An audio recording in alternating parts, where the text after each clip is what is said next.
More from President Obama. He spoke out, as we saw, not only about Edward Snowden's revelations, but also Syria and so much more in that interview released overnight.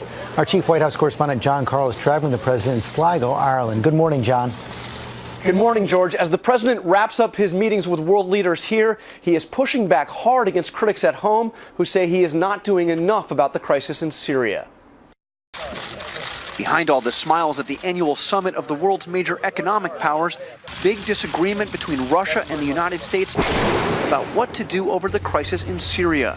In the interview with Charlie Rose for PBS, President Obama lashed out at critics who say his offer of small arms to the Syrian rebels is too little, too late. If you haven't been in the Situation Room, pouring through intelligence and meeting directly with our military folks, unless you've been involved in those conversations, then it's kind of hard for you to understand the complexities of the situation and how we have to not rush into one more war in the Middle East. The president also weighed in on Iran and their recent election of a relatively moderate president. I think it says that the Iranian people want to move in a different direction. Clearly you have a hunger within Iran to engage with the international community in a more positive way. And closer to home, President Obama defended newly revealed NSA programs, including those gathering data on Americans. Some people say, well,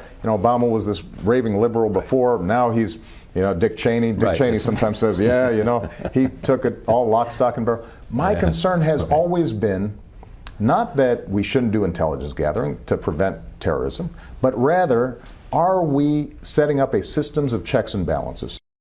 This afternoon, President Obama travels to Berlin. While there, he will give a speech at the historic Brandenburg Gate, 50 years after John Kennedy gave his famous Ich bin ein Berliner speech. Expectations are high. It was in 2008, during the campaign, that Obama addressed one of his largest audiences ever, right there in Berlin.